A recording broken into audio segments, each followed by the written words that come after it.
जय गुरु जी। गुरु जी की संगत को नमन। गुरु जी को चरण वंदना। एक अंतराल के बाद आप सबके साथ जो है फिर रूबरू होने का मौका दिया है गुरु जी ने। मैं ये समझता हूँ कि हम इंसान कि मैं ये कर दूंगा वो कर दूंगा बहुत कुछ करता है, लेकिन अगर कुदरत ने सब कुछ इंसान के हाथ में दे दिया होता तो पहला जो इंसान इस धरती पे जन्म जिसने लिया था या जिसको कुदरत ने भेजा था वो दूसरे को जन्म लेने नहीं देता। क्योंकि हम कहते हैं कि बहुत कुछ हमारे हाथ में है, लेकिन कुछ भी हमारे हाथ में नहीं है। हमारा जन्म से लेके और हमारे मरण तक का जो बीच का अंतराल है उसके बीच में भी क्या क्या कब कब घटेगा उसके बारे में भी हमें नहीं पता। एक अंदाजा एक वो कर सकते हैं हम, लेकिन हम मतलब जो यूनिवर्सल ट्रुथ ये है कि सब कुछ उसके मालिक के हाथ में है। हमारा जन्म भी मालिक के हाथ में है, हमारी जिंदगी भी मालिक के हाथ में है, हमारा मरण भी मालिक के हाथ में। सब कुछ उसका तय किया हुआ है। इस धरती को कर्म भूमि बनाया और हम समय हमारे जो कर्मों के लेख हैं उनको पूरा करने के लिए, उनको बराबर करने के लिए वो बार बार भेजते रहते हैं जब तक उनका निपटारा नहीं हो पाता। और ये कर्मों का ही वो है कि कौन किस योनि में जन्म लेगा और किन कर्मों को करके वो उन मालिक तक पहुंचेगा। ये भी उनका ही देन है। एक मौका देती है कुदरत इंसान को, इस धरती पे लाके एक मौका देती है कि वो अपने उन भूलों को जिससे वो बार बार जन्म लेने के लिए मजबूर हो रहा है उनको वो सुधार ले, उनसे वो परहेज कर ले, उनसे वो तौबा कर ले और उस रास्ते पे चलने के लिए जिस पे मालिक चलाना चाहते हैं। अभी गुरुजी ने संगत को इतना सिंप्लीफाई करके जो है ना सारा जो प्रोसेस दिया हुआ है, जितने भी आपके वेद हैं, पुराण हैं, महाशिव पुराण है, उस सबका निचोड़ इतने सिंपल वे में किया हुआ है। लेकिन हम क्योंकि आदतन कई दफे क्या होता है कि जैसे हिंदी फिल्मों में होता है कि सामने जो है ना वो आ जाता है, लेकिन उसको कहता है कि नहीं पहले तू नाच या पहले तू ये कर। कोई समस्या आई पहले उसको बड़ा होने देते हैं, उसके बाद उसके ऊपर जो है ना हम अटैक करते हैं और फिर पता लगता है कि हम उसको जितना मौका हमने दिया है उसके बाद वो हमारी पहुंच से बाहर हो गई। और यही सारी चीजें गुरुजी ने सिंप्लीफाई किया जो हमारी जिंदगी को मतलब जिंदगी में जो परेशानियां बनती हैं, जो चीजें जो लोग परेशानी बनती हैं उनको गुरुजी ने बिल्कुल साइड लाइन किया हुआ है, लेकिन हम बार बार उनको ले लेके ढूंढ ढूंढ के अपनी जिंदगी में लेके आते हैं। अभी जैसे गुरुजी ने सत्संग का एक प्रोसेस किया, सत्संग में गुरुजी ये कहते हैं कि इंसान को जो मनुष्य जन्म जिसको मिला है उसको अपनी सांसों का, अपनी नेक कमाई का और अपने समय का, वक्त का जो है ना वो दसवंत जो है ना वो प्रभु के नाम कर देना चाहिए। मतलब अगर पूरा 100% तो बाकी तो कर्मों को काटने के लिए है, लेकिन उसका 10% कर देना चाहिए। तो गुरुजी का जो प्रोसेस है सत्संग कराने का, एक तो गुरुजी शाम को जो है ना 7 बजे से संगत लगाया करते थे। एम्पायर स्टेट जब मैंने जाना शुरू किया था तो तब यही था कि 7 से 9 शब्द चलते थे। उसके बाद जो है ना लंगर की आदेश हो जाता था, लंगर करते थे और आगे लेके जब तक गुरुजी आगे नहीं देते थे तब तक वहां से कोई जाते नहीं थे। तो वही प्रोसेस अभी सत्संग में भी गुरुजी करा रहे हैं कि 2 घंटे के शब्द हैं, उसके बाद ओम नमो शिवाय का जाप कर रहे हैं हम लोग, आरती करते हैं, उसके बाद गुरुजी जो सत्संग सुनवाते हैं अपने वो सुनवाते हैं और उसके बाद लंगर करते हैं, निकल जाते हैं। जो संगत पूरे टाइम मतलब गुरुजी के आने से पहले सत्संग में वो आके वहां अपना स्थान ग्रहण करती है गुरुजी के आने से पहले, क्योंकि उनका वेलकम गुरुजी का कि मालिक हमारी वेट ना करे, हमें मालिक की वेट करनी चाहिए। एक दुनियावी जिंदगी में हम किसी प्रोमिनेंट उसके साथ हमारा अपॉइंटमेंट फिक्स होता है तो हम कोशिश ये करते हैं कि उससे पहले हम वहां पहुंचे, क्योंकि उस अपॉइंटमेंट हमने उसका लिया है ना कि उसने हमारा लिया है। तो हमारा मिलने की जो व्यवस्था है उसमें हमें पहले वहां उनको पहुंचना होता है। लेकिन गुरु जी महाराज का भी यही है कि जो संगत गुरुजी के आने से पहले, मान लीजिए 12 बजे का समय अगर गुरुजी के सत्संग का है तो 12 से पहले अगर हम वहां पहुंचेंगे तभी तो गुरुजी का वेलकम कर पाएंगे। अदरवाइज तो गुरुजी आके पहले बैठ गए और फिर गुरुजी हमारा वेलकम करेंगे जब हम लेट जाते हैं। तो मैंने एक दिन ऐसी बैठा था उसमें, तो ये देखा कि गुरुजी ने जो ये 2 घंटे के शब्द, फिर आरती और फिर ये जो सत्संग का प्रोसेस किया है, इसमें अगर आप देखेंगे कि 2 घंटे के शब्द के बाद में और कुल प्रोसेस में लंगर तक अगर जाओगे, एक जो पहले से आके बैठा है उसका पूरा 2 घंटे 40 मिनट जो है ना उसके लगेंगे एक सत्संग को अटेंड करने में ईमानदारी से। तो 2 घंटे का जो सत्संग गुरुजी ने करा दिया और उसके बाद लंगर तक का जो समय है, तो 2 घंटे 40 मिनट जो है 24 घंटे का दसवंत होता है। बिना हमें पता लगे गुरुजी ने एक ऐसा प्रोसेस किया है कि हमें नहीं पता कि हम गुरुजी हमसे दसवंत करा रहे हैं। लेकिन सत्संग अटेंड करने से उस दिन का हमारा जो दसवंत हमने देना था, वक्त का, अपनी सांसों का, अपने जिंदगी का जो भी वो था, तो वो जो दसवंत देना था गुरुजी ने बिना पता लगे हमसे जो है ना वो ले लिए।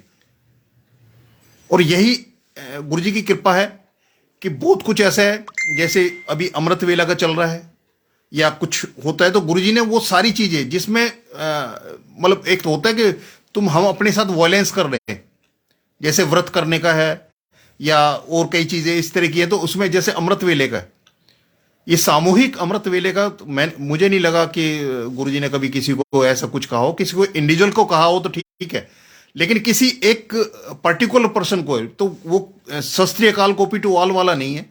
किसी को कोई चावल मने किए तो वो गुरुजी ने उसकी स्पेसिफिक जो उसकी जिंदगी है, जो उसकी जिंदगी का सफर है, उसमें क्या चीज दिक्कत करने वाली है, उसको मने किया है। लेकिन उस पूरी संगत को अगर उसको ये करें कि सत्संग सुनना गुरुजी ने बोला, लेकिन उसको इंप्लीमेंट करना अपने ऊपर, किसी को बोल दिया कि गुरुजी ने बोला कि भाई 1 पैक डेली जो है ना तो लगाएगा, तो वो उसके लिए बोला है, लेकिन सारी संगत के लिए नहीं। कोई ये कहे कि गुरुजी ने तो बोला था, उनको बोला था, मैंने सत्संग सुना था, तो लिहाजा जो है ना तो गुरुजी 1 पैक तक तो अलाउ कर रहे हैं, तो वो सब लगाने लगे। जो लेता था नहीं लेता कि भी गुरुजी का प्रसाद है, वो तो गुरुजी ने बोला है, प्रसाद संगत को बोला है, लेकिन संगत को इस इंडिविजुअली जिसको बोला है तो उसके लिए वो, क्योंकि उसकी जो जिंदगी की जो सफर है उसमें व्यवस्था में कहीं ना कहीं गड़बड़ होने वाली है, उसको गुरुजी ने दूर करने के लिए उन चीजों को, किसी को कोई चीज करने के लिए बोला है, किसी को रुकने के लिए बोला है। अदरवाइज तो गुरुजी के यहाँ सिर्फ आपका समर्पण ही काफी है, बाकी जो करना है, क्योंकि आपको नहीं पता कि गुरुजी कितने आसानी से आपकी जिंदगी के कांटे निकाल देते हैं। और एक जो गुरुजी की फ्रेग्रेंस है, तो मैं ये समझता हूँ कांटे निकलते हैं तो सिर्फ आपके बगीचे में फूल रह जाएंगे, तो फूलों की खुशबू ही आनी। तो जहां गुरुजी महाराज होंगे तो वहां खुशबू तो आनी है, क्योंकि वहां के आपकी जिंदगी के कांटे निकल रहे हैं, तो उसकी ना चुभन होगी बल्कि खुशबुओं की महक होगी। और गुरुजी की जो फ्रेग्रेंस थी तो वो उसी का एक परिचय लेके चलते हैं। अभी अब अगर अमृत वेला करना है या ध्यान करना है तो वो सामूहिक वाला नहीं है। अभी मैं पीछे एक बड़े सत्संग का पार्ट बना, हिस्सा बना, तो मैंने वहां जाके ये देखा कि जैसे वहां गायक वगैरह को बुला लेते हैं, जो किसी को लाइव करने के बाद, उसके बाद वो सत्संग की जगह जो है ना, जो जैसे इसके खाटू श्याम जी का वो होता है, या माता की भेंटें वगैरह इस तरह की होती हैं कि संगत भी साथ में गाए और वो भी सब कुछ, वो उस तरह का लगा। तो मुझे लगा कि आया तो मैं सत्संग अटेंड करने था, लेकिन मैं तो यहाँ जो है ना वो चौकी या जागरण या इस तरह का जो है वो अटेंड करके जा रहा हूँ।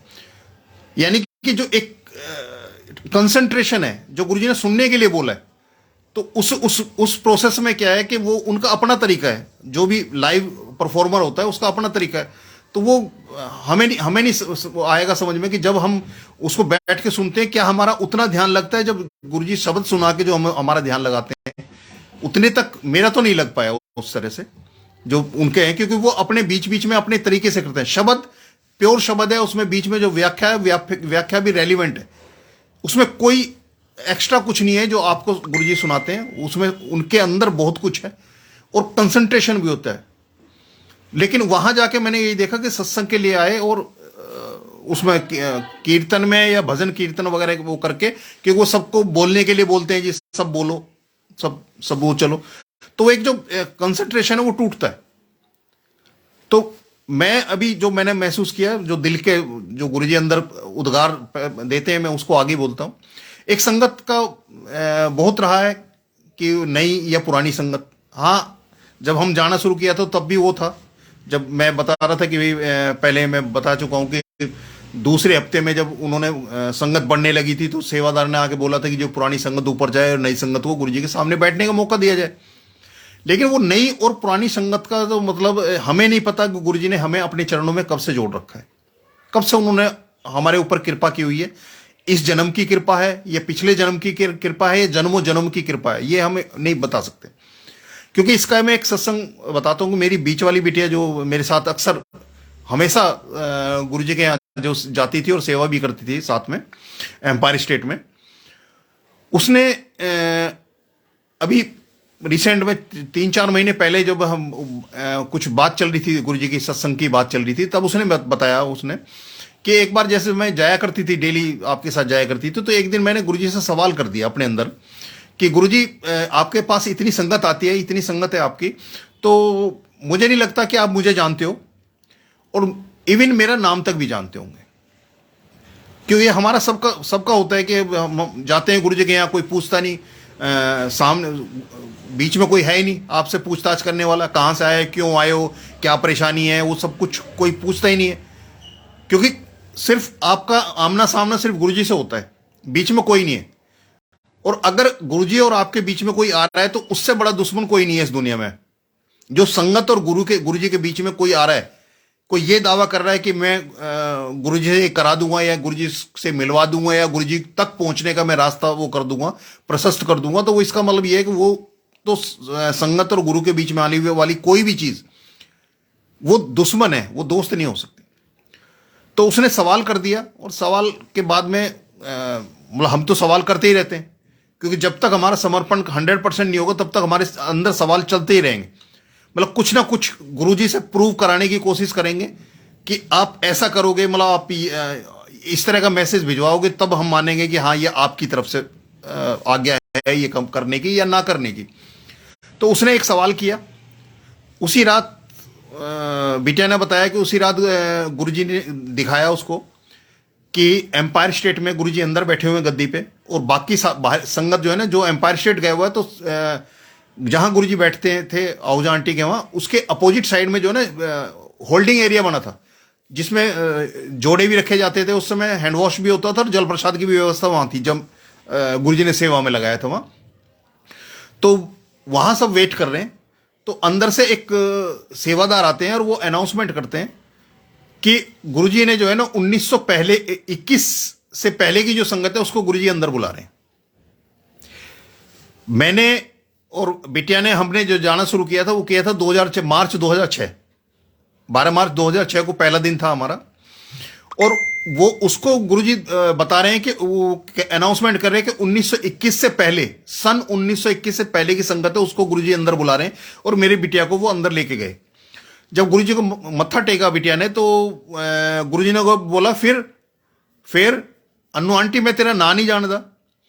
तो गुरुजी से कब से जुड़ी है ये गुरुजी ने उनको बता दिया कि 1921 से पहले की संगत में वो शामिल थी और इस जन्म में भी वो है 2006 में आके फिर गुरुजी ने अपने चरणों में ले लिया उसको। और दूसरा ये बताया कि वो ये कह रही कि आप तो मेरा नाम भी नहीं जानते, तो उसको बाय नेम बोला कि अनु आंटी मैं तेरा मैं तेरा नाम नहीं जानता। यानी कि हम कब कितने जन्मों से जुड़े हुए हैं, जन्म जन्म से जुड़े हुए हैं, कब से गुरुजी हमें अपने साथ लेके चल रहे हैं। क्योंकि जब गुरुजी ने एक बार हमारा हाथ पकड़ लिया, हमने गुरुजी का हाथ नहीं पकड़ा। क्योंकि हम तो कितनी भी कोशिश कर लें, कुछ भी कर लें गुरुजी को पाने के लिए, हम पहली बात तो आज तक कोई भी मेरे सामने कोई संगत ऐसी नहीं आई जिसने ये कहा हो कि गुरुजी को पाने के लिए मैंने ऐसे व्रत किए थे या ऐसा मंत्रों को साधा, तो कुछ भी नहीं किया। ये गुरुजी की कृपा है। और वो हाथ पकड़ते हैं तो जन्मों जन्म तक, जब तक हमारा उद्धार ना हो जाए, जब तक जो गुरुजी मतलब जिसके लिए जन्म मनुष्य जन्म मिलता है, जब तक उसकी पूर्ति ना हो जाए तब तक गुरुजी ने हाथ छोड़ना नहीं।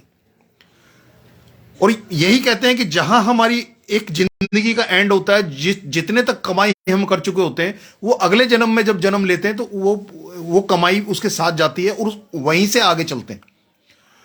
तो बिटिया को बताया 1921 से पहले। अब एक दूसरी चीज मैंने, जब उसने ये सत्संग सुनाया तो मैंने एक चीज मेरे अंदर आई कि 1921 से पहले गुरुजी किस चोले में थे ये हमें कोई बताने वाला नहीं है। कोई ऐसा कोई स्वरूप नहीं है या इस तरह के कोई नहीं है कि किस चोले में थे। लेकिन आज गुरुजी की संगत में वो संगत भी शामिल है जिन्होंने गुरुजी के साक्षात दर्शन किए हुए हैं इस चोले के, और वो संगत भी शामिल है जो गुरुजी के चोला छोड़ने के बाद में जुड़े हुए हैं। और ये जितने स्वरूप हैं उनको बता सकते हैं, क्योंकि रामचंद्र जी, कृष्ण जी, हनुमान जी, जितने भी अवतार हुए हैं उनको हम पूरी श्रद्धा भाव विश्वास पूरा रखते हैं, लेकिन जो हमारे सामने वो मूर्ति के रूप में जो सामने आए उसके बारे में हम नहीं कह सकते। कोई ये बताने वाला नहीं है कि इसी रूप में उनका अवतरण हुआ था, ये कोई ऐसा कोई बताने वाला नहीं है। लेकिन फिर भी जैसे ध्यानु, वो धनु का एक जो उसका होता है कि वो ठाकुर जी मांग के लेके आता है और पंडित जी उसके साथ वो करते हैं कि ये वैसे तो मानेगा नहीं, और उसको एक पत्थर एक कपड़े में लपेट के उसको दे देते हैं। लेकिन पंडित जी ने तो उसको एक पत्थर दिया था उसने, लेकिन उसका विश्वास था कि मेरे को जो दिया गया है वो ठाकुर जी हैं, और उसने उन्हीं को बैठ के अपना भोग बनाया और भोग उनके सामने रखा, जी ठाकुर जी आप भोग लगाओ। क्योंकि पंडित जी उनको बोलते थे कि मैं पहले ठाकुर जी को भोग लगाता हूं फिर प्रसाद के रूप में लेते हैं। तो उसने भी अपने घर में गया, उनको स्थान दिया, स्थान दे के और उसने भोग लगा के बोला जी खाओ। अब उनको तो यही लगता था कि ठाकुर जी साक्षात है और आके खाते हैं, जबकि वो भोग भाव से लगता है। जब हम गुरु जी को लगाते हैं तो वो भाव से होता है, क्योंकि ये दुनियावी जो चीजें हैं वो तो हमारी दुनिया वालों के लिए हैं। वो परमपिता परमेश्वर जो है, जो महाशिव हैं, गुरु जी हैं, उनके लिए ये सारी चीजें तो नहीं है कि उनको इस तरह की वो तो सिर्फ हमारे लिए वो प्रसाद के रूप में है कि वो ग्रहण करेंगे तो हम होगा। तो उनके सामने से कोई चीज निकल जाए तो वैसी ब्लेस्ड हो जाती है, उनके यहां से मिल जाए तो वैसे ब्लेस्ड हो जाती है, तो वो भोग लगता है उसमें। तो लेकिन उसने वो बैठ के उसके विश्वास में 3 दिन तक उसने वो वेट करा, और 3 दिन बाद ठाकुर जी को साक्षात उसके सामने आना पड़ा। आके उसको बोला कि इसको खा ले, करे नहीं जी मेरा प्रण यह है कि पहले आप भोग लगाओगे और फिर मैं खाऊंगा। तो वो 3 दिन की सूखी रोटियां और वो जो सब्जी है जो भी कुछ उसने प्रसाद के रूप में लगाया था उन्होंने ग्रहण भी किया और उसको तार भी दिया। उसका उस पत्थर में कोई वो नहीं था, लेकिन उसके विश्वास में बहुत बड़ी वो थी। और विश्वास ही है किसी भी रिश्ते में, हमारे दुनियावी रिश्ते भी जिसमें, उसमें भी विश्वास ही काम करता है। बाकी कौन क्या कर रहे हैं बाद की चीजें, आपका विश्वास काम करता है। अगर आप एक गाइड फिल्म थी उसमें एक विश्वास में एक मतलब चोर को जो है वो एक महात्मा बना दिया और उनका विश्वास जीत गया। तो वही हमारी है कि हमारा जो विश्वास है हम वो है कि भरोसा गुरु जी से ना टूटने दें, और यह बड़ी चीज है। तो मेरा यही है कि जो साक्षात गुरु जी के अभी स्वरूप हमारे सामने आ रहे हैं, वो जो ये बताने वाले भी मौजूद हैं कि गुरु जी ऐसे थे, दिखने में ऐसे थे, उनका ऑरा ऐसा था, उनके चलने का जो वो सब कुछ हमारे सामने है। तो इसको अगर 1921 से पहले जिस रूप में गुरु जी रहे होंगे वो कैसे थे अगर कोई नहीं बता पाया तो, लेकिन हम संगत जो गुरु जी ने अपने चरणों में लिए है और हम हमारे हाथ पकड़े, तो कोशिश ये होनी चाहिए कि एज इट इज जैसे गुरु जी के स्वरूप हैं वैसे के वैसे आगे आने तक पीढ़ी दर पीढ़ी वैसे ही चलते रहे, क्योंकि उन्होंने तो कल्याण करना ही है, सारी दुनिया का कल्याण कर रहे हैं वो। और अभी तो आज की तारीख में तो इतनी संगत गुरु जी के साथ जुड़ी हुई है, क्योंकि जुड़ते हैं वो अपनी परेशानी और दिक्कत के उसके लिए। अमृत वेले का भी वही मैं ये कह रहा था कि अमृत वेला एक इंडिविजुअल की वो थी। अब समूह में बैठ के जिस तरह से लाइव का मैं बता रहा हूं कि वहां महसूस किया कि जहां जुड़ने की कोशिश की लेकिन जुड़ नहीं पाया, ऐसे जब एक समूह में बैठ के अगर अमृत वेला उसको कर रहे हैं, वो कौन कितना जुड़ पा रहा है ये सबके अपने अंदर की चीज है। तो ये गुरुजी ने, एक आंटी मेरे साथ सेवा करते थे तो उन्होंने गुरुजी से बोला था, गुरुजी मेरे बस की सुबह सुबह 4 बजे 3 बजे उठना नहीं है, और मैं तो जब उठेंगी तभी मैं करूंगी। तो गुरुजी ने उनको जो रेस्पॉन्ड किया था वो यही किया था, केड़ा अमृत वेला, कि जदों आंख खुले तब अमृत वेला। तो वो गुरुजी ने बोली थी, एक सिंप्लीफाई किया है। हम जिन चीजों से हमें निकाल के गुरुजी ने एक बड़ा सिंपली तरीका दिया कि गुरुजी ने कोई मंत्र ऐसा नहीं दिया, ये जो मंत्र है ओम नमः शिवाय शिवजी सदा सहाय, ओम नमः शिवाय गुरुजी सदा सहाय, ये भी मंत्र ये मांगा हुआ मंत्र है, गुरुजी ने तो इसको भी नहीं दिया था। क्योंकि आपका सीधे भाव से जो है ना सरेंडर करना है, बस इतना है कि मैं ना कोई पूजा पाठ जानता, ना कोई विधि विधान जानता, ना कोई मंत्रोच्चारण जानता, कुछ नहीं जानता। मैं आपके सामने प्रस्तुत हूं, आपने जो करना है वो करें, और जो कराना है वो कराएं। तो ये जो भाव है, जो सरेंडर के बाद तो मतलब कुछ भी नहीं है हमारे हाथ में। मैं जब भी गुरुजी के उसमें कि जो शुक्राना वाली जो चीज है, गुरुजी का क्या शुक्राना करोगे? जिंदगी उन्होंने दी, ये दुनिया दी, हमारे कर्म कटवा रहे हैं, किस किस चीज का करेंगे? और जब सरेंडर कर दिया तो शुक्राने की स्पेस कहां रह गए? हम अपनी जो सामाजिक जिंदगी है उसके अंदर भी हम किसी को थैंक यू सॉरी बोलते हैं जिसको हम अपने से अलग मानते हैं, जो हमारे से अलग होता है उसको होते हैं। और रिश्तों में यही कहते हैं कि जितना अगर आपसे बात चल रही है तो दूर का रिश्ता है, तुम तक आया थोड़ा नजदीक आया, और तू तक आया तो वो जो है बिल्कुल उनका गैप खत्म हो गया। और मालिक के साथ को जो जैसे कई दफे गुरुजी कुछ प्रेरणा देते हैं और कुछ लिखा जाता है तो उसमें तू शब्द का इस्तेमाल हो जाता है, तो एक दो संगत हैं उनको लग रहा है कि भाई आप गुरुजी के लिए ऐसे तू वर्ड का ही कैसे इस्तेमाल कर रहे हैं। तो मैंने कहा ये उसके लिए किया जाता है जिसके अंदर बीच में गैप नहीं है। और मेरे को नहीं समझ में आता है कि ये कैसे होता है, क्योंकि प्रेरणा उनकी है, क्या लिखा जा रहा है, क्या लिखवा रहे हैं, क्या क्या संदेश है उसके अंदर, वो उसको जाने। पर मेरे को तो मैं उतना ही लिख पाता हूं जितना कि वो प्रेरणा देते हैं। तो उसमें वो तू आ रहा है, तुम आ रहा है, आप आ रहा है, वो मेरी समझ से बाहर की चीज है। पर मैं ये समझता हूं, मैंने जब भी देखा कि सरेंडर होने के बाद में मान लो मेरी जेब में 100 रुपए हैं और किसी ने मेरे से मांगे और मैंने 100 रुपए उसको पकड़ा दिए, मेरी जेब अब खाली है। अगर मेरे से कोई मांगना चाहे, मेरे से कोई उम्मीद करे कि कुछ दे देगा, तो मेरे पास कुछ है ही नहीं देने के लिए। तो वही सरेंडर वाली स्थिति है कि जब जब मैंने कोशिश की है कि जैसे शुक्राना वो होता है कि वो कहते हैं सब कुछ तो तैने अपना सौंप दिया, अब वो ऐसी कौन सा वजूद है तेरे पास में, मतलब वो मैं अभी इसका मतलब बाकी है। अगर शुक्राना वाली अभी पोजीशन है कि तुम असेस कर सकते हो कि गुरु जी का शुक्राना करना है, उसको थैंक यू या सॉरी तक का स्पेस है आपके बीच में, इसका मतलब आपका सरेंडर पूरा नहीं हुआ। और अभी जैसे संगत के साथ बात होती है तो कई दफे एक चलता है कि वो कहते हैं कि जी हमें सरेंडर होता कैसे है, यही पता नहीं है कि हमारा सरेंडर हुआ या नहीं हुआ। तो मैंने भी जो चीजें होती हैं तो जब होता है उसमें तो मेरे को यही था, मैंने कि अंकल ऐसा है, किसी से पूछने की जरूरत नहीं होती कि आपका सरेंडर हुआ या नहीं हुआ। आपके मन के अंदर जब सवालों का पिटारा खत्म हो जाएगा गुरुजी की सत्ता पे, गुरुजी के जो ये सत्संग होते हैं, सत्संग सुनते हैं, गुरुजी की कृपा जो होती है, गुरुजी की जो ब्लेसिंग्स हैं, उसके ऊपर अगर आपके मन में कोई सवाल नहीं आया सुनने के बाद में, ये ऐसे हो सकता है नहीं हो सकता, ये करना है नहीं करना, क्या करना, तब तक सवाल है जब तक आपका सरेंडर नहीं है। जिस दिन सवाल खत्म है मान के चलो आपका सरेंडर पूरा हो चुका है। और उसके बाद आपने टोटल सरेंडर हो गया, उसके बाद आपके पास कुछ नहीं रहा, सब कुछ उनको सौंप दिया। तेरा तुझको अर्पण क्या लागे मेरा, कि जो उनका है उन्हीं को सौंप दिया। तो गुरुजी जैसे बोलते थे कि जो चीज मैं देने आया हूं वो तो कोई मांगता ही नहीं, और ये सच है। अभी एक होता है जैसे बच्चे केजी क्लास में, छोटी क्लासों में जो भेजते हैं बच्चे को, एक लालच दिया जाता है। तो जैसे उसमें होता है कि भी उसने अमृत वेला किया तो उसको ये चीज की प्राप्ति हुई। ये जो कॉन्सेप्ट है ये भी मेरे को होनी है कि आपने, ये वन वे ट्रैफिक है। आपका काम है सिमरन करना, देना ना देना, किस हाल में रखना, कैसे रखना, ये महाराज उनकी उसके ऊपर छोड़ना है।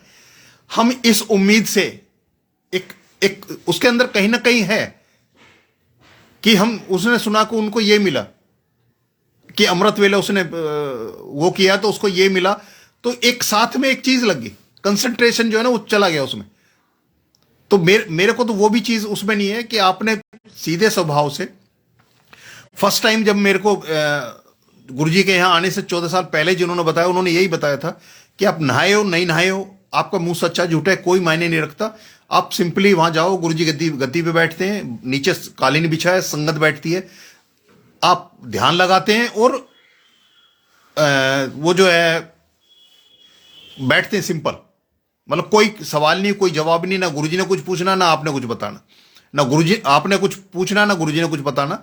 और क्योंकि वो जानी जहान है, जिसको वो बुला रहे हैं उसका कल्याण तो उन्होंने करना ही करना है, और कल्याण के लिए ही बुलाए हैं। और कल्याण, और जो गुरुजी ने बोल दिया जा ऐश कर, एक गुरुजी के दो जो शब्द हैं कि जिसको कल्याण कितना कर दी बोल दिया, इसका मतलब उसका ये जन्म तर गया।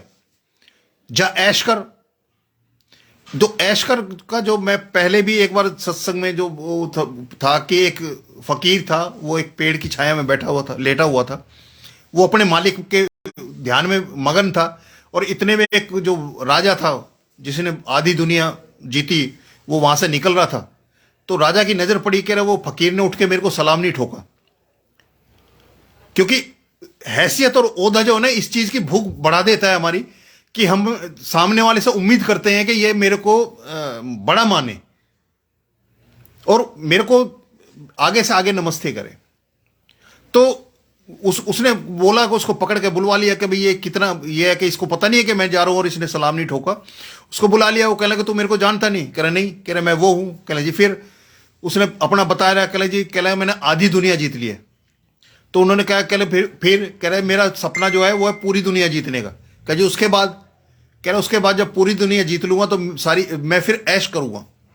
तो उस फकीर ने बोला कि महाराज, आप इतने सालों से इतने लोगों को घर से परिवार से दूर लेके घुमा रहे हो, आधे मर गए, कट गए, बीमार हो गए, खप गए।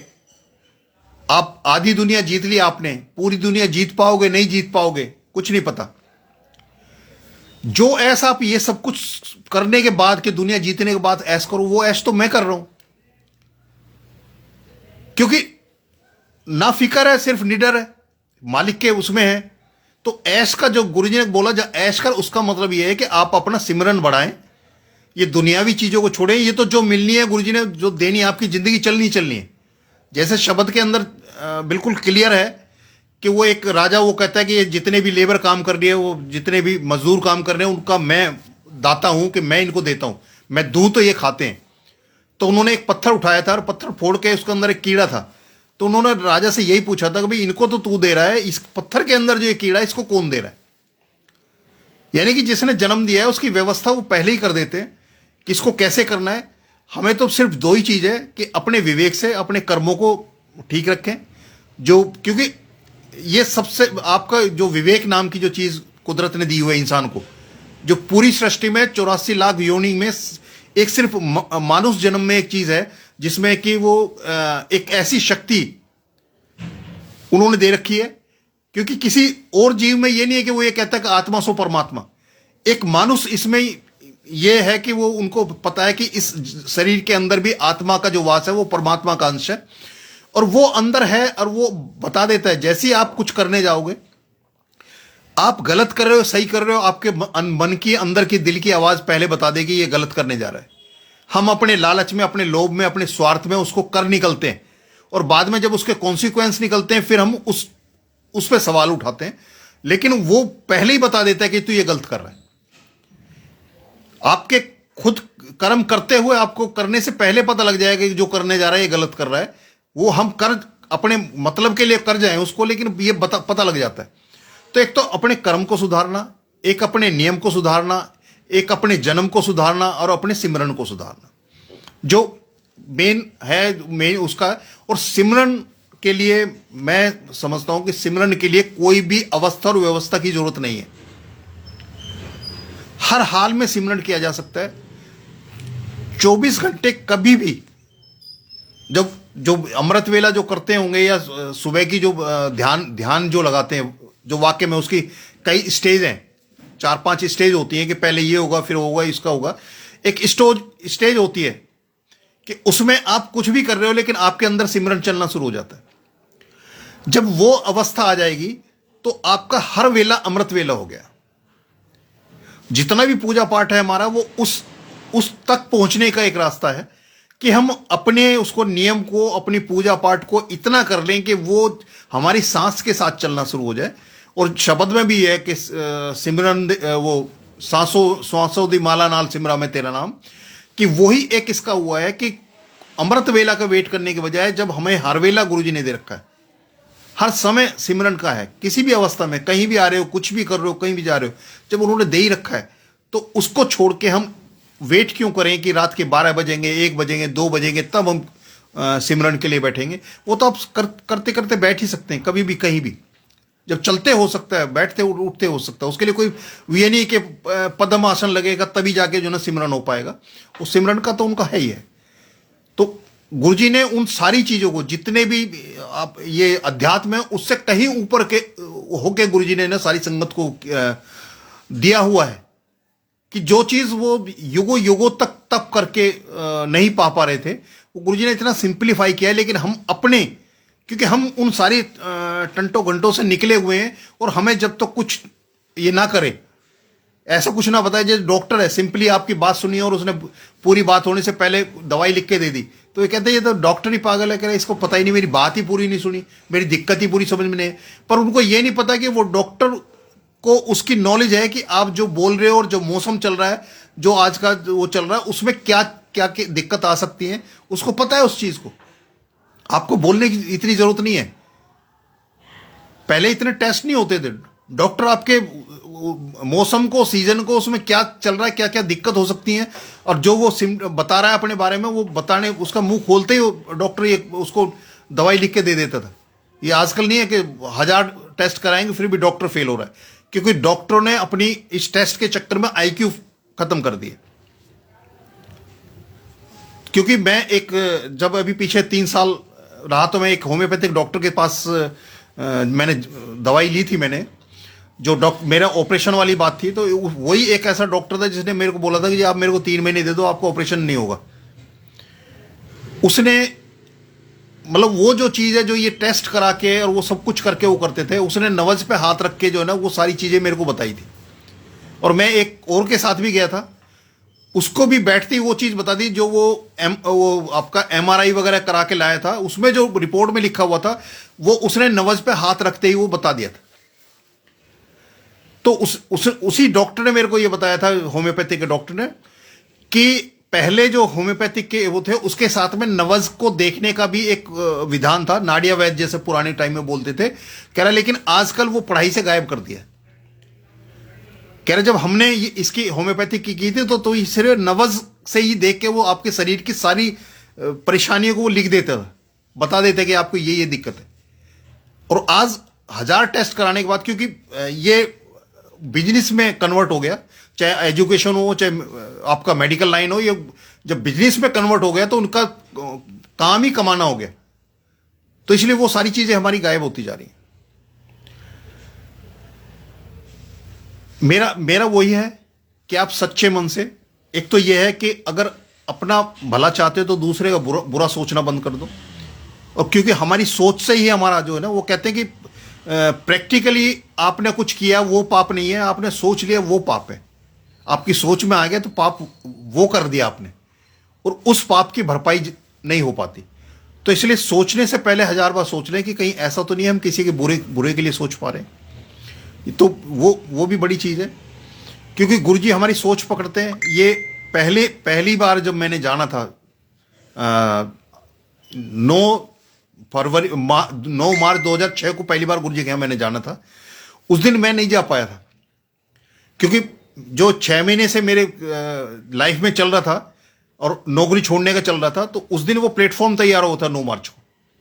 और जब मनोज अंकल का मेरे पास फोन आया था, जिसके थ्रू गुरुजी ने बुलाया था मेरे को, उसने मेरे को जब फोन किया तो मैंने बताया कि आज ऐसे सुबह सुबह मेरे हाथ से फाइलें वगैरह खो गई हैं, और जब तक इससे मेरा पीछा नहीं छूटता तब तक मैं जो है ना कहीं जाने के बारे में नहीं सोच सकता।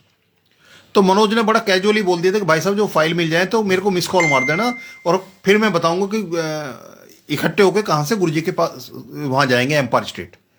उस दिन मैं भूल गया था, क्योंकि मेरी जो वो था कि नौकरी पे मेरी बनाई पहले तो अंदर से ही चल रहा था 5-6 महीने से कि भी नौकरी छोड़ दे, और वजह कुछ नहीं थी, लेकिन उस दिन वो वजह भी पूरी होगी। और मेरे मुंह से शब्द निकले थे मनोज को कि जब तक इनसे पीछा नहीं छूट जाता मैं किसी बारे में नहीं सोच सकता।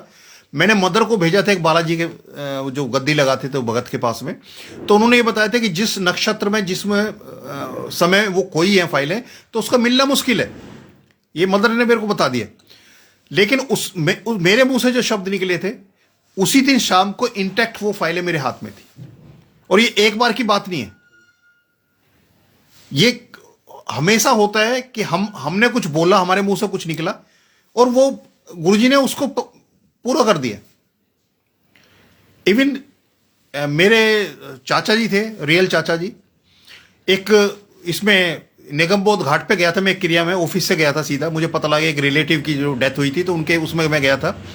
तो मेरे चाचा जी बाहर ही खड़े थे, मेरे को देख के कहने लगे बिलायती कैसे आया। तो मैंने उनको बोला मैंने कि चाचा जी स्कूटर से आया हूँ। तो उन्होंने मेरे को बोला, मतलब टोन कसी एक तरह से, उन्होंने बोला कि बिलायती वो ये थानेदार तो जो ना बड़ी बड़ी गाड़ियों में घूमते और तू जो है अभी भी स्कूटर पे चल रहा है। तो मैंने, क्योंकि मेरे रियल चाचा थे तो मैं उनको, उनकी बात को तो कुछ नहीं करा, तो मैंने उनको एक ही चीज हंस के बोली, मैंने कि चाचा जी ये 50-50 लाख की गाड़ियां फ्री चल रही हैं जिसमें फ्री चल सकता हूं, और मैं स्कूटर मेंटेन कर रहा हूं, तो मैं तो लग्जरी लाइफ जी रहा हूं। मैंने उनको इतना बोल के मैं आ गया।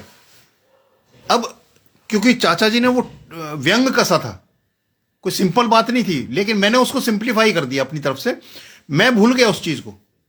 लेकिन उसी टाइम वो बात गुरुजी को तो गुरुजी ने सुनी कि उनकी संगत को किसी ने ऐसा कुछ बोला, और उसी टाइम मेरे स्कूटर ने जो बहुत अच्छा चल रहा था, कोई प्रॉब्लम नहीं थी, और वो उसमें प्रॉब्लम शुरू होगी। और एक दिन ऐसे हालात हो गए कि मैं मतलब स्टार्ट नहीं हुआ, और 1 किलोमीटर करीब मैं उसको पैदल चल के और मैकेनिक के यहाँ छोड़ के आ गया। वो कह रहा जी ठीक है, मैं जो है ना 2-3 घंटे में ठीक इसको ठीक करके दे दूंगा। मैंने कहा ठीक ही नहीं करना, इसने इतना तंग कर दिया मेरे को कि इसको मैं छोड़ के जा रहा हूं, इसका जो देना है नहीं देना कुछ नहीं, पर मैं इसको लेके नहीं जाऊंगा। और मैं उसको छोड़ के चलाया।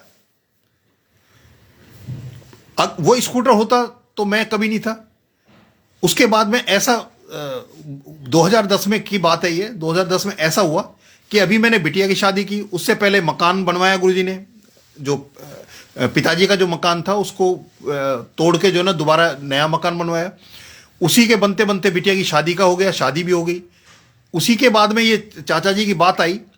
तो अगर मैं ये लेके चलूं कि जो जिस नौकरी पे मैं था और जितने मेरे संसाधन थे, उस हिसाब से उस टाइम पे मैं इतने कम टाइम में ना तो मकान में कंट्रीब्यूट कर सकता था, क्योंकि बिटिया की शादी करनी थी, और उस शादी के मकान के बाद में शादी इतनी जल्दी नहीं कर सकता था, और उसके बाद में गाड़ी लेने की सोच नहीं सकता था। लेकिन महाराज को पता है कि आपकी जिंदगी को व्यवस्थित उन्होंने करना है। जब मैंने बिटिया की शादी का था कि अगर उससे पहले वो मकान ना बनवाते गुरुजी, तो शायद मेरे को ज्यादा समस्या आने वाली थी। पर गुरुजी को पता था, वो जो कहते हैं टाइमिंग और प्रायोरिटी गुरुजी की है, तो गुरुजी को पता था कि शादी से पहले वो मकान बनना जरूरी है। इसलिए गुरुजी ने कुछ भी करके मदन को प्रेरणा दी। किसी पंडित जी के पास गए, पंडित जी ने बता दिया ये बड़ा शुभ मुहूर्त है, इसमें जो मकान बनना शुरू होगा बहुत बढ़िया बनेगा। तो मदन ने वो मकान तोड़वाना शुरू कर दिया, और वो बन भी गया। उसके बनते बनते मतलब उसका पूरा काम भी नहीं हुआ था, इतने बेटी का रिश्ता भी हो गया, और वो 2-3 महीने में वो रिश्ता भी, शादी भी हो गई। उसके बाद जब चाचा जी ने जो बात की, तो मैं तो मेरी सोच में भी नहीं था, लेकिन उधर स्कूटर ने प्रॉब्लम शुरू करी और मैंने स्कूटर छोड़ दिया। एक मेरा हाई कोर्ट में केस पड़ा हुआ था, वो मेरे फेवर में हुआ। तो मैंने ऐसे ही घर में बैठ के बच्चों से बात की, मैंने कि ऐसे ऐसे जो है उसके कुछ तो आएगा, मतलब कुछ अमाउंट आएगा। तो मैंने कि उस अमाउंट को, मैंने यही था मेरे मन में कि भाई गुरुजी ने ये मेरे फेवर में कराया, जो वो था जो 10-12 साल से मैं उसको हाई कोर्ट में चल रहा था, क्योंकि हमारी जो भारत की जो न्याय व्यवस्था है उसमें तो कितना साल लगेगा, कितनी उम्र लगेगी, 3-3 पीढ़ियां लग जाती हैं किसी एक केस को पार करने के लिए। तो 10 साल से ज़्यादा मैं उसमें लड़ रहा था, और वो जब हो गया तो मैंने घर में बात की। उधर जो बिटिया थी वो जो है ना ऐसी नौकरी पे लगी, तो मुझे लगा कि मैं तो स्कूटर चलने वाले बस में चल जाऊंगा, पर बच्चों का जो स्टेटस है उसके हिसाब से एक गाड़ी छोटी मोटी होनी चाहिए। तो मैंने बोला वहां से कुछ पैसा मिलेगा, कुछ लोन ले लेंगे, तो एक गाड़ी ले लेते हैं छोटी सी। और वो बात बन भी गई कि वो गाड़ी की बात हुई, और मैं जब देखने लगा, वो गाड़ी देखने लगा, जिसके साथ मेरी डील थी, वो डील थी एक सरदार जी थे मेरे, वो जिनसे मैं डील कर रहा था। तो 21 नवंबर 2010 को वहां गुड़गांव में एनुअल फंक्शन वो था, सत्संग था गुरुजी का, और वहां उस सत्संग में था। मैं जोड़ा घर पे था। वहां जो है उसका फोन आता है सरदार जी का, वो कहने लगे जी आपकी गाड़ी तैयार है, कब लेने आ रहे हो? तो मेरे मुंह से निकल गया, मैंने कहा जी 12 बजे। थोड़ी देर बाद उसका आया कि जी आप ये कौन सा नंबर लेना पसंद करेंगे? मैंने कहा भाई नंबर भिजवाओ तो पता लगे। तो उसने जो है वो नंबर मेरे को भिजवाए, मैसेज किया उसने। मैसेज में 5 नंबर थे। तो जैसे ही मैंने मैसेज खोला, तो उसमें से एक जिसमें लास्ट में 13 वर्ड था, मेरी उस पर आंखें फिक्स हो गई। तो मेरे अंदर आया कि भाई, क्योंकि गुरुजी के यहां जो है 13 का मतलब है एक ओंकार, और उससे शुभ नंबर नहीं है गुरुजी की संगत के लिए। तो मेरे अंदर भी वही था, जब मैंने जो सुना था तो मैं उसको मेरे अंदर था, और उसी पे आंख अटकी। और मैंने जो वहां मेरे साथ जो वहां जो सेवा कर रहे थे, मैंने उनको बोला कि ऐसे जो ना गाड़ी वो करनी है, और ये नंबर है, इनमें से कौन सा नंबर चूज करो। तो उन्होंने मतलब एक यूनानिमसली जो ना ये बोल दिया कि जी अंकल, जब गुरु जी के यहाँ ये एक ओंकार है तो आप जो 13 नंबर है ना ये ले लो। बात हुई, वहां से जो है ना सीधे वहां गए। उधर सत्संग चल रहा था क्योंकि 12 बजे का टाइम मैंने दिया था, 11 बजे से सत्संग शुरू हुआ था। मैं वहां पहुंचा, पहुंच के गाड़ी सीधी छोटे भाई के थ्रू बड़े मंदिर पहुंची। मेन गेट के सामने जैसे ही पहुंचती है वैसे ही उसके पीछे ब्लेसिंग्स ऑलवेज गुरुजी का स्टिकर, की रिंग गुरुजी की, और जो उसमें आगे लटकते हैं ड्राइवर के आगे जो उसमें, वो सारा कुछ ठक ठक ठक हो गया। जैसे गुरुजी इंतजार कर रहे थे, यानी कि गुरुजी की ब्लेस। फिर उसका जो नंबर था वो 7213 था। हिंदी में बोलें तो 7213, और थोड़ा सा जल्दी बोल देंगे तो 7213। तो वो गुरुजी ने वो गाड़ी दिलाई उन अंकल के यहां। मैं उसके बाद में 2 व्हीलर से गया ही नहीं। ये गुरुजी की कृपा है कि उन्होंने एक टोन कसी थी।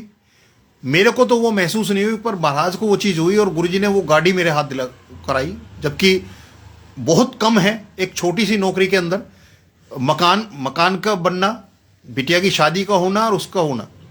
और इवन यहाँ तक है कि ना तो मकान का टोटल किया क्योंकि मेरे को डर लगा कहाँ से कैसे क्या हुआ, ये सब गुरुजी जानते हैं, हमारी समझ से बाहर है।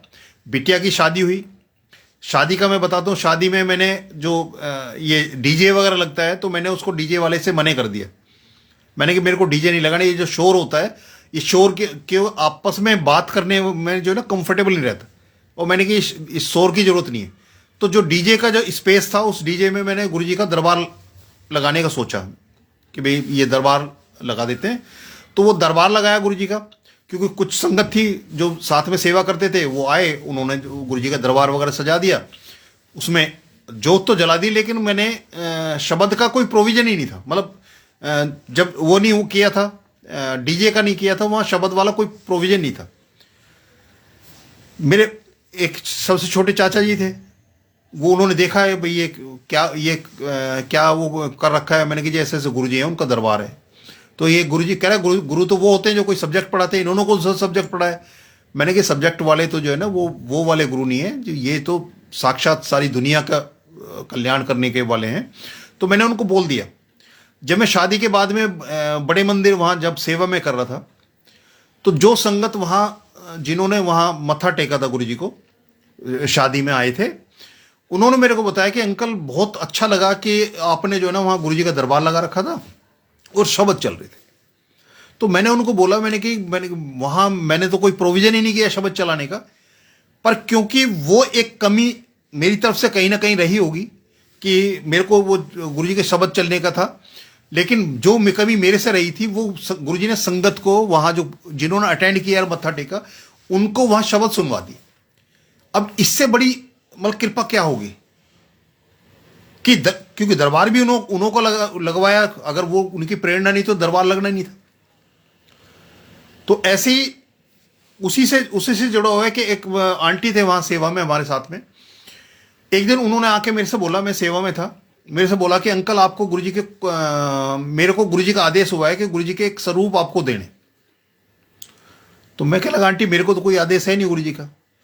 कह रही आपको कितना बड़ा स्वरूप चाहिए, नहीं कौन सा स्वरूप चाहिए। मैंने कि आंटी मैं नहीं बता सकता क्योंकि आदेश आपको हुआ है, तो मैं कैसे बता सकता हूं। कह रहे आपका घर कितना बड़ा है। तो मैं चुप हो गया क्योंकि सरकारी मकान था, 2 कमरों का मकान था। तो मैंने कहा आंटी ये सब आप डिसाइड करोगे, मुझे नहीं पता कौन सा स्वरूप है, कितना बड़ा स्वरूप है, क्या है, वो सब कुछ आप डिसाइड करना है, क्योंकि आदेश गुरुजी का आपको है, मेरे को कोई इसके बारे में नहीं। तो आंटी ने कहा ठीक है आप रहने दो, मैं अपना आप देखूंगी। तो उन्होंने एक दिन हम जब सेवा करके लास्ट में निकलते थे, बड़ा किचन वगैरह साफ करके, बड़े बर्तन साफ करके जब रात लास्ट में निकलते थे हम, तो उनके अंकल जो थे उन्होंने बोला कि अंकल वो जो है ना जो गुरुजी का आदेश था आपको स्वरूप देने का, तो वो लेके आए। तो मैंने कहा ठीक है। तो मेरे साथ जो सेवा करते थे अंकल, उनके पास गाड़ी थी, मेरे पास तो 2 व्हीलर था उस टाइम तक। तो उन्होंने वहीं बड़े मंदिर में मेन गेट के सामने ही गाड़ी लाके और अपने उससे स्वरूप निकाला और मेरे को स्वरूप दे दिया, हैंड ओवर कर दिया। और मैंने वो स्वरूप उन अंकल के थ्रू घर पे, वो मेरे घर पे छोड़ के चले गए। उसके बाद में जिन अंकल की गाड़ी से वो स्वरूप मेरे घर गए थे, मतलब गुरु घर गए, उनके यहाँ उनके फादर जो हमारे साथ सेवा करते थे, उनका भी अपना एक सत्संग है कि जब जिस दिन उन्होंने अंतिम सांस ली, उस दिन रात को 2-2:30 बजे का टाइम था। तो उन्होंने अपनी मतलब आंटी को, अपनी वाइफ को उठा के बोला कि भाई ऐसा है भाई, वो चाय प्रसाद बना के ले आओ, गुरुजी आए। तो उन्होंने वो चाय प्रसाद बनाया, एक उन अंकल के लिए और एक गुरुजी के उसमें, और उन्होंने बोला कि भाई तुम्हारा कह रहे, हाँ मेरी भी रखी है। तो उन्होंने अपना जो बताया था, मतलब प्राण त्यागने से पहले जो गुरुजी ने उनको बताया था कि गुरुजी साक्षात उनके पास आए, जिसके लिए उन्होंने बोला था कि चाय प्रसाद बना लो। और उनको गुरुजी ने बोला था, उन्होंने बताया कि इतनी संगत दिखाई गुरुजी ने, जिनको कैंसर पेशेंट है जो गुरुजी की संगत में, उन्होंने बहुत दिखाए। तो वो उनको भी कैंसर का था। और गुरुजी ने बोला कि बोल, अगर तू कहता है तो मैं तेरे को मतलब ठीक कर देता हूँ, क्या चाहता है तू। वो कहना है नहीं गुरुजी, मेरे को कोई इच्छा नहीं है उसकी, आपने जो करना है आप वो करो, मुझे आप मतलब ये ठीक करने का नहीं है, बख्शने का नहीं है, जो आपने करना वो करो। तो उनका एक भाव था कि गुरुजी के उसमें मतलब लंगर जैसा कुछ भंडारा किया जाए। तो उनके जो बेटे थे जो हमारे साथ सेवा करते हैं, उन्होंने क्या किया, जो 13वीं का जो प्रोग्राम हो तो उसके अंदर गुरुजी का दरबार लगा है। ये शायद संगत में बहुत कम ऐसा हुआ है कि किसी की शादी में उस तरह का दरबार लगा हो कि एक्सक्लूसिव वो है। गुरुजी के वैसे स्वरूप रख के तो वो देखा है, लेकिन एक्सक्लूसिव वहां करके जोत वगैरह लगा के और पूरा अलग से किया है, तो बहुत कम संगत के उसमें था। तो उनके यहाँ वो 13वीं के अंदर उन्होंने गुरुजी का दरबार लगाया, पूरा स्टेज बना के। और वहां जो आंटी ने मेरे को जो वो दिए थे, गुरुजी का स्वरूप दिए थे, वो वहां चले गए। उस दिन मैं वहां पहुंचा, उसमें अटेंड किया। तो जिन अंकल आंटी ने मेरे को वो स्वरूप दिए थे, उनके अंकल वो वहां पहुंचे तब जब सब कुछ फिनिश हो चुका था वहां। मतलब 13वीं का सारा प्रोग्राम फिनिश हो गया, जो बचा हुआ था वो सारा बंटवा दिया। जो उनके फादर की जो है ना जीते जी एक इच्छा थी कि ऐसा एक भंडारा किया जाए इस तरह के, या कोई लंगर किया जाए, वो सब उनके उसमें 13वीं के टाइम में हो गया। अब वो जो अंकल थे, जब वो अंकल आए तो जिनके यहाँ वो 13वीं का प्रोग्राम था, उन्होंने मेरे को बोला कि अच्छा अंकल ये स्वरूप कैसे ले जाओगे। मैंने भाई स्कूटर पे तो ये जाएगा नहीं, तो तुम्हारी जिस गाड़ी में आया था, जब मंदिर जाएंगे तो उसी गाड़ी में ले आना। तो इतने में वो जो अंकल आए थे, जिनके थ्रू वो स्वरूप गुरुजी ने भिजवाया था, वो अंकल आए, बैठे उन्होंने। तो मैंने उनसे पूछा, मैंने अंकल आप कहाँ जाओगे? कह रहे बोलो। कह रहे मैं तो अब घर जाऊंगा। तो वो गुड़गांव रहते थे। तो मैंने कहा कि कह रहे कि बताओ क्या बात है। मगर कुछ बात नहीं है, ये ऐसे ऐसे स्वरूप आए थे, तो यहाँ जो दरबार लगा था गुरुजी का, और ये स्वरूप वहाँ जाने हैं। तो कहला कोई बात नहीं, मैं उधर से ही तो निकलूंगा NH8 की तरफ से, तो आपके जो वहाँ छोड़ता हुआ चला जाऊंगा। तो वो लेके उस गाड़ी में, अपनी गाड़ी में, मैं स्कूटर पे गया अपने घर, और वो उस गाड़ी में लेके और वो चले गए। तो वो जब मैं ऊपर लेके गया स्वरूप को, वो जब ऊपर आया तो मैंने दरवाजा खुलवाया, तो वो स्वरूप लेके आए ऊपर। फर्स्ट फ्लोर पे था मेरा जो क्वार्टर था। तो वो मेरे को स्वरूप देते हुए वो हंस पड़े। मैंने कहा अंकल क्या हुआ? कह रहे अंकल हम बड़े अकलमंद समझते हैं अपने आप को और बहुत चालू समझते हैं। कह रहे गुरुजी का आदेश ये था कि ये स्वरूप आपको घर पे दे के आने, और हमने अपना काम आप गुरुजी के मंदिर में ही, वहीं जो ना मेन गेट पे ही आपको हैंडओवर करके फिनिश कर दिए। अब कह रहा उस समय मैं कैसे क्यों पहुंचा मेरी भी समझ में नहीं आया, क्योंकि वो टाइम मुझे पता था जब दोपहर का टाइम है तो मैं 5 बजे, 5:30 बजे, 6 बजे पहुंच रहा हूं, तो उसका कोई लॉजिक नहीं था। पर मैं वहां पहुंचा कि भी मेरे को जाना चाहिए, मैं चला गया।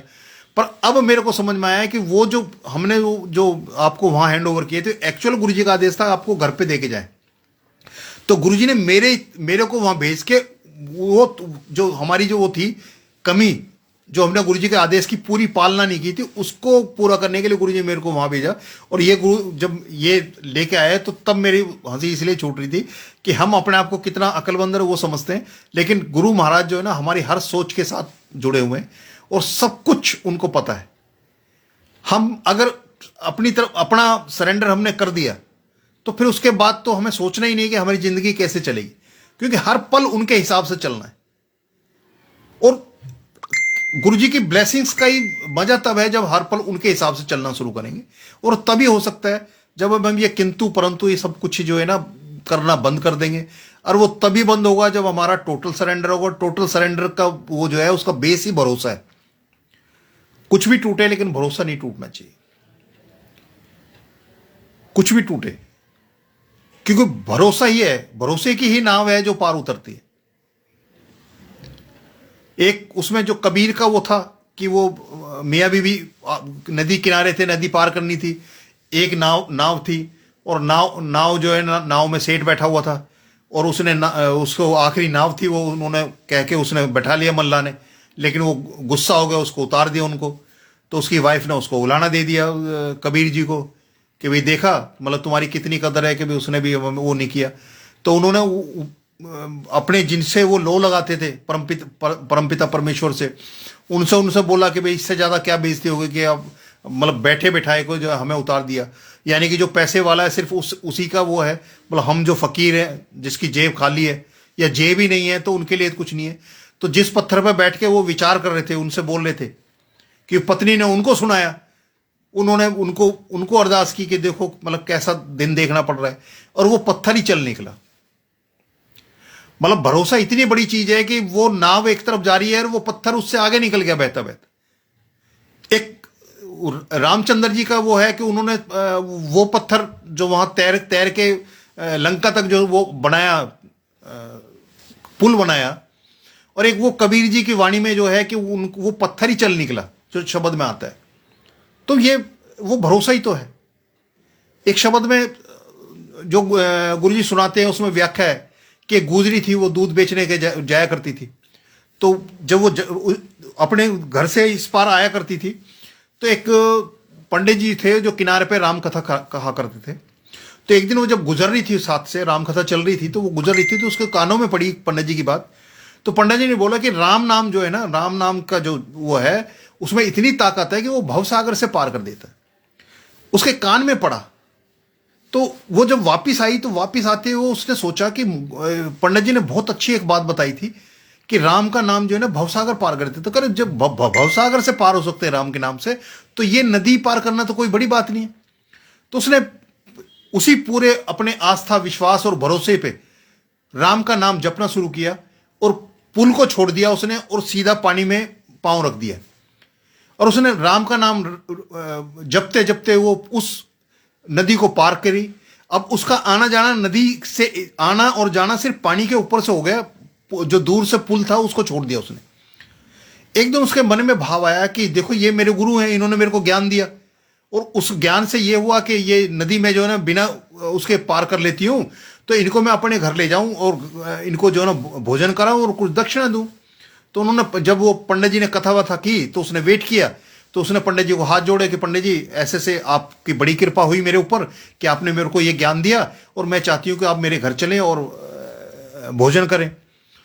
तो पंडित जी ने बोला चलो ठीक है चलो, क्योंकि जिसने बिजनेस किया है वो तो बिजनेस के हिसाब से सोचता है, जिसने अपनी आस्था रखी है वो आस्था के हिसाब से सोचता है। तो पंडित जी ने अपने उसके साथ चल दिए। तो पंडित जी पुल की तरफ चलने लगे तो वो कहने लगे महाराज कहाँ जा रहे हो आप? पंडित जी उधर कहाँ जा रहे हो आप? इधर से ही चलते हैं सीधे। तो पंडित जी ने विचार किया, कहने लगे भाई ये तो पानी के रास्ते कह रही है तो ये तो मेरे को डुबाएगी। तो उन्होंने बोला, अपनी चतुराई दिखाई, उसको बोला कि भाई गुजरी तेरा घर का तो तेरे को ही पता है, तू आगे आगे चल और मैं तेरे पीछे आता हूँ।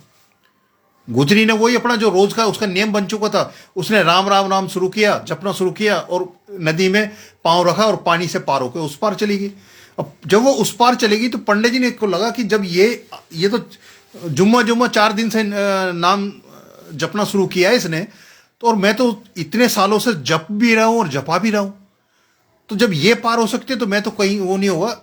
तो उन्होंने क्या किया कि नदी के किनारे गए और पानी में पांव रखने से पहले अपनी जो है ना ये इसको जो धोती डाल पहन रखी थी उसको ऊपर किया और जैसे ही उन्होंने पांव रखा तो वो डूब गए। अब वो उसको गाली दे रहे हैं कि वो सुसरी खुद तो पार उतर गए, मेरे को डुबा दिया। उनको ये नहीं पता कि उन्होंने जिस वक्त राम का नाम उसने जपा भी बहुत, जपाया भी बहुत, लेकिन विश्वास नहीं किया। उस गुजरी ने सिर्फ विश्वास किया, उसने कोई नियम नहीं अपनाया, कोई विधि विधान नहीं किया, कुछ नहीं किया, सिर्फ जो एक उन्होंने उस राम के नाम पे विश्वास किया, उससे वो नदी पार कर जाती थी। लेकिन पंडित जी ने विश्वास नहीं किया, जपा भी बहुत, जपाया भी बहुत, क्योंकि जैसे ही पाँव पानी में रखना था उससे पहले उन्होंने अपनी धोती जैसी ऊपर करी, इसका मतलब उनका विश्वास तो वहीं खत्म हो चुका। तो जब विश्वास ही नहीं है तो वो पूर्ति कैसे होगी? पहली और आखिरी शर्त ये है कि विश्वास हो। जब विश्वास ही नहीं है तो अगला स्टेप तो जाएगा ही नहीं।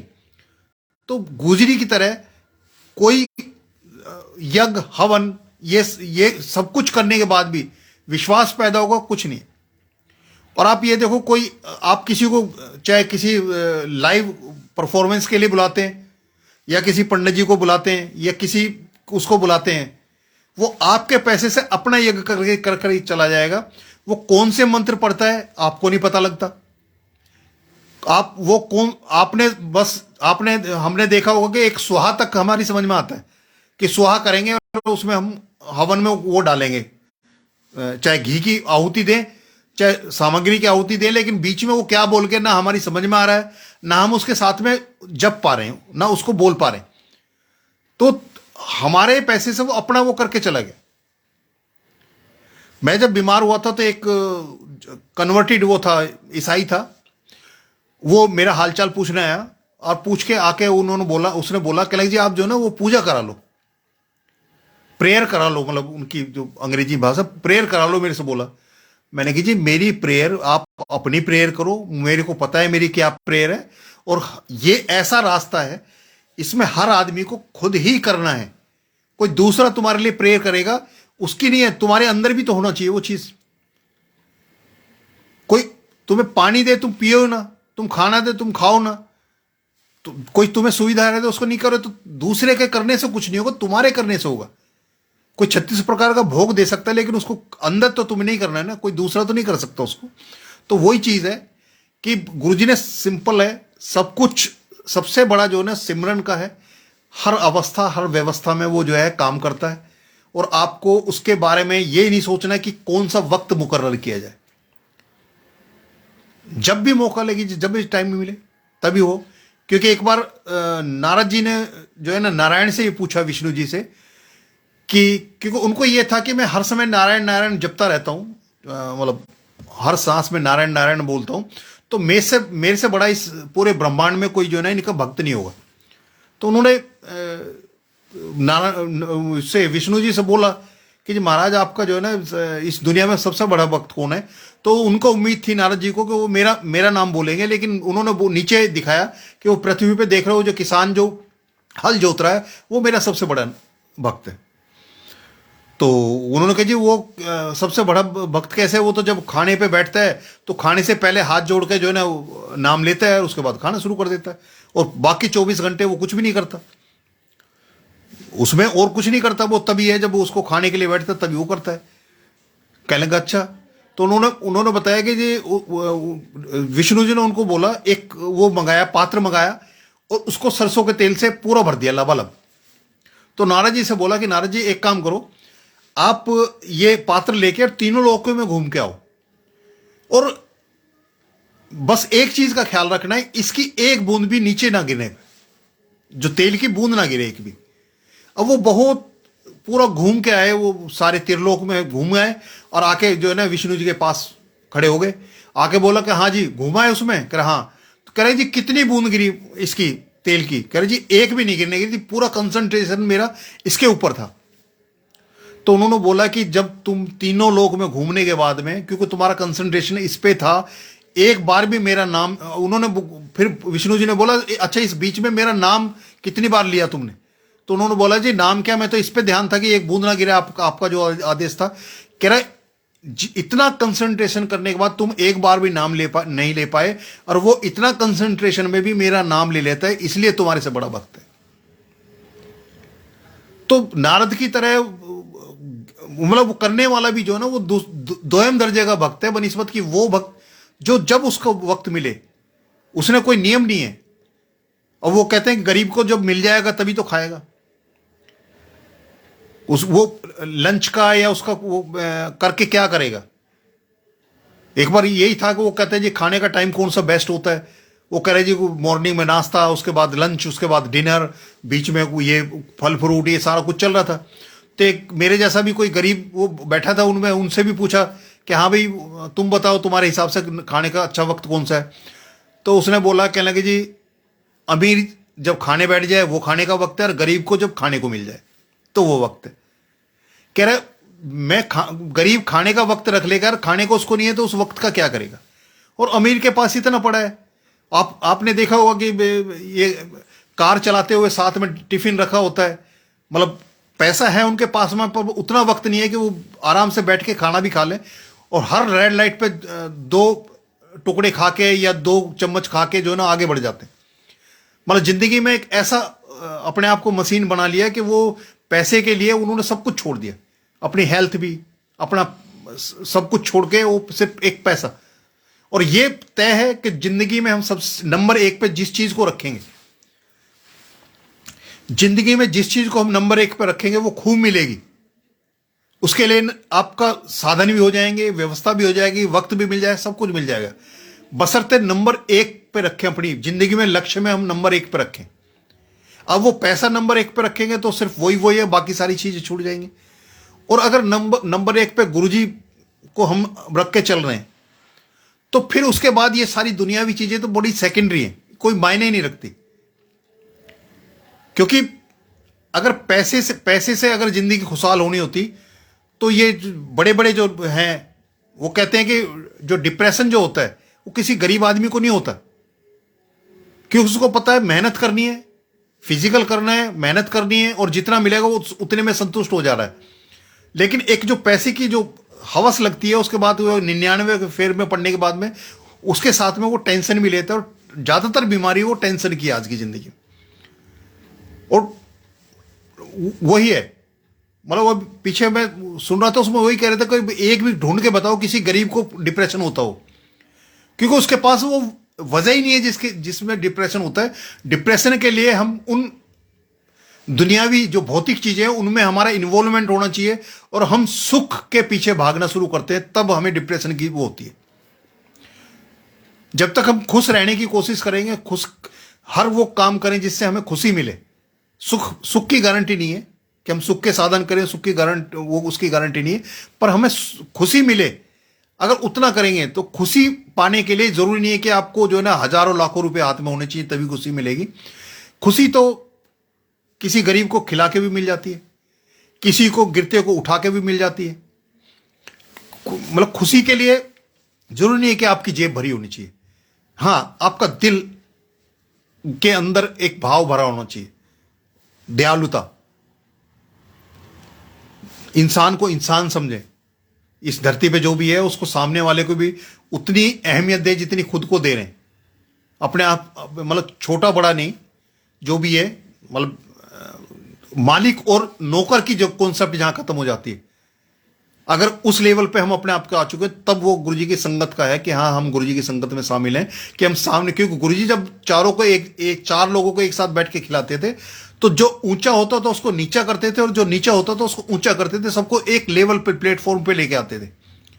और यही सबसे अच्छी अवस्था और व्यवस्था है कि बड़ा किसी को छोटा ना समझे और छोटा किसी को बड़े तक ना लेके जाए, एक लेवल पे रहे। मतलब पैसे से जो छोटा बड़ा है ना उसको छोड़ के इंसान को इंसान माने। मतलब कुछ भी बनने से पहले अगर इंसान ही बन जाए, इंसानियत जिंदा रहे, हमारा जमीर जिंदा रहे, तो वही है कि जो हमारे रिश्तों को भी सुधारेगा, इस जन्म को भी सुधारेगा, और गुरुजी जो हमसे चाहते हैं उसको भी कराएगा। जय गुरुजी। आज के लिए इतना ही। आगे कभी जब गुरुजी आदेश करेंगे या कभी ऐसा भाव आएगा तो आप सबके साथ जो है ना रूबरू होऊंगा। और जय गुरुजी।